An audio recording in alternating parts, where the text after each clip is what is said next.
Hai, hello, Assalamualaikum. Hari ni kita nak bercakap pasal filem Ultraman Rising. Okey, filem ni adalah sebuah filem animation. Okey, sebelum ni kita tahu Netflix pernah terbitkan animation di mana Ultraman ni ala-ala Iron Man macam tu. Okey, dan kemudiannya ini dah kembali balik kepada besar lah.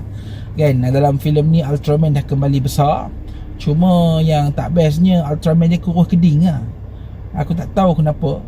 Kalau dia besar macam real size of human being tu kan lagi lawa, tapi ialah is animation. Tapi still okay lah. Tak apalah, kita akan bercakap pasal filem Ultraman Rising ni. Tapi sebelum tu kita intro.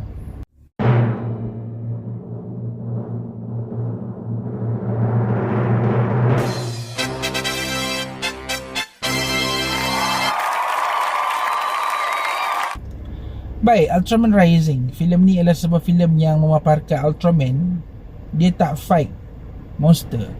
Ini bukan sebuah filem yang ringkas, simple dan macam kita tengok yang versi real life tu.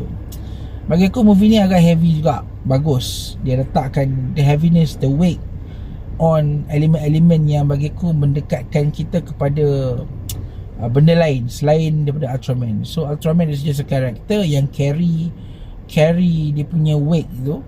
So kita sebagai penonton, walaupun kita tak minat Ultraman, kita akan terus minat sebab dia punya topik tu bukan sekadar Ultraman fight monster. So it's kind of bagus lah. So lepas aku tonton filem ni, sebelum ni aku dah tonton Papa Zola. The theme is kind of same. Dia macam bagus lah. Aku rasa benda macam ni, ini adalah cara yang bagus untuk mendekatkan animation kepada audience yang dewasa macam aku. So Ultraman ni basically cerita pasal Ultraman yang mana terpaksa menjaga seekor monster, anak monster selepas mak dia ni telah dibunuh. So hubungan tu sepatutnya pelik tau. Monster dijaga oleh Ultraman. Sepatutnya Ultraman ni menumpaskan monster. So benda tu menyebabkan Ultraman ni terpaksa jadi bapa, which is kita tengok macam-macam cabaran lah. So menyebabkan kita reflect balik. Dia bukannya sekadar Ultraman lawan monster pun tak. Kita sebagai penonton, kita akan reflect balik. Kita yang besar, dewasa ni, kita tak ada anak kan. Katakanlah kita tak ada anak. Kita tak ada anak, tiba-tiba dapat anak. So kita akan rasa macam, what if dulu kita sebagai budak, macam mana mak ayah kita jaga kita?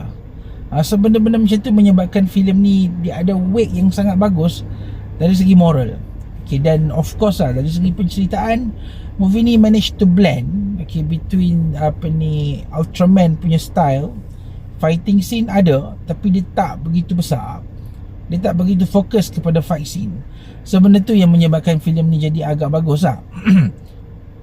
Dan bagi aku moral menjadi Ultraman yang mana adalah seorang penyelamat, dan terpaksa berhadapan dengan moral peribadi, hubungan dengan ayah, hubungan dengan keluarga, hubungan dengan apa yang dia buat, tindakan yang dia pilih. So benda tu menjadikan filem ni agak bagus lah.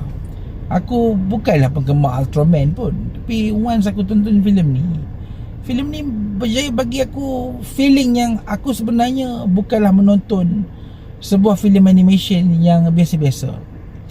So kalau nak kata rating aku lah untuk filem Ultraman Rising ni, aku bagi 4 bintang. Aku layan movie ni. Aku boleh kata yang movie ni is not just for kids lah. Kids pun akan tengok satu layer je. Kalau kata hang bagi budak-budak tengok movie ni, dia orang mungkin akan dapat tengok layer satu je lah, di mana cerita pasal Ultraman jaga baby monster. Tapi kalau kita sebagai penonton yang dewasa tengok filem ni, kita akan dapat double layer. Kita dapat double message yang mana sesuai untuk kita sebagai orang dewasa lah untuk tonton. So it's kind of great. So aku bagi filem ni 4 bintang. So boleh tonton filem Ultraman Rising ni dekat Netflix. Kita jumpa lagi di video akan datang. Nah, terima kasih. Assalamualaikum.